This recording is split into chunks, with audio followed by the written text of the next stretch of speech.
Épisode 7. J'aurais aimé qu'on me choisisse chaque jour. Témoignage d'un réveil ordinaire. Quand l'amour est vrai, il n'a pas peur d'être vu tel qu'il est. Il n'a rien à prouver, seulement à vivre.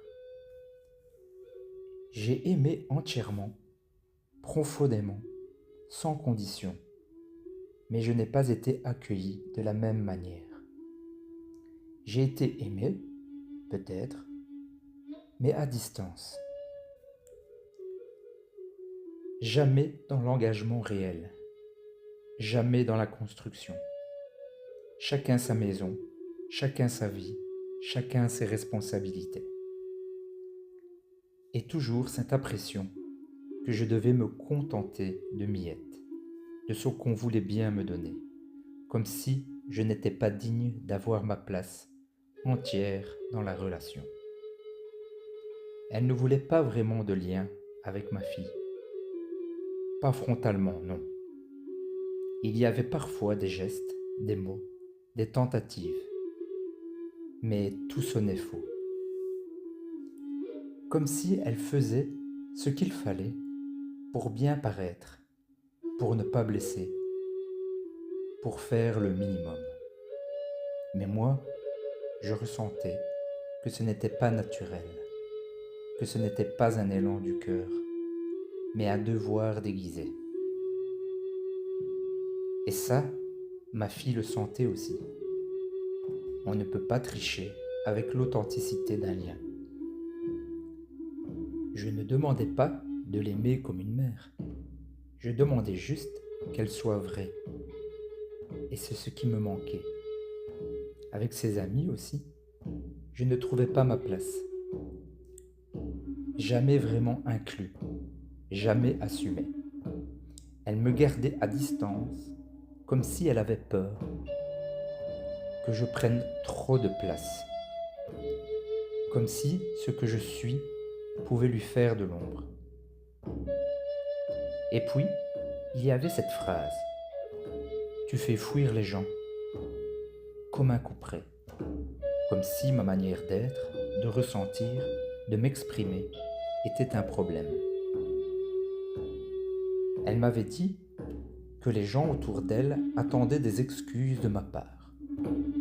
Alors, j'ai frappé à la porte de sa voisine pour m'excuser.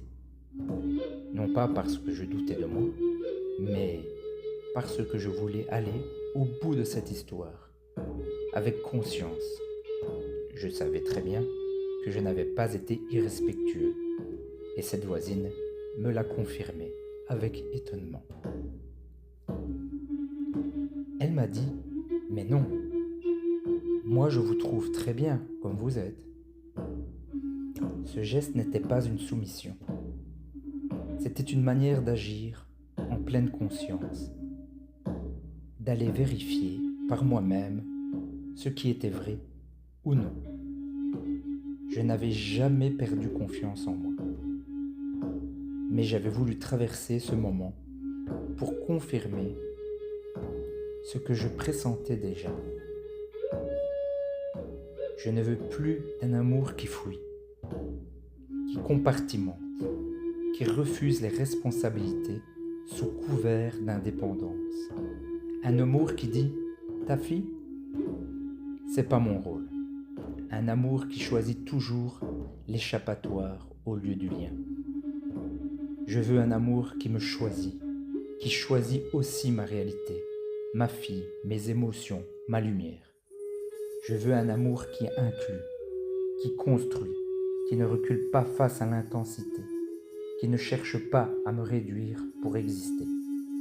Je ne demande pas la perfection, je demande l'engagement, les efforts sincères, la présence vraie. Et je veux être honnête. Je ne me place pas ici en victime. Je sais que si cette relation a existé, c'est aussi parce qu'il y avait en moi des parts en attente d'être vues, des blessures encore vivantes, des peurs d'abandon, de rejet, de ne pas être assez. que j'ai tenté d'apaiser à travers l'amour de l'autre. Cette histoire m'a révélé tout ça. Et pour cela, je ne peux que dire merci. Merci parce que maintenant je vois. Et ce que je vois, je peux le transformer. Ce que je partage ici n'est pas une revanche. C'est un éclairage, une manière de dire « Voilà ce que j'ai traversé, voilà ce que j'ai compris. » Parce que trop de personnes s'effacent dans des relations qui ne les reconnaissent pas vraiment. Trop de cœurs sincères se demandent s'ils sont trop sensibles, trop exigeants ou simplement pas assez. La vérité, c'est qu'on n'est jamais trop pour la bonne personne. La vérité, c'est qu'aimer, ce n'est pas seulement être présent quand tout va bien. C'est choisir l'autre chaque jour, avec ses complexités, ses enfants, ses blessures, ses vérités. Et parfois, pour se retrouver, il faut passer par la perte. Il faut oser regarder ce qui ne fonctionne pas, sans se mentir, sans s'accuser, mais avec la volonté de ne plus répéter. Ce témoignage, c'est une main tendue, pas pour convaincre, mais pour dire à celles et ceux qui s'y reconnaissent.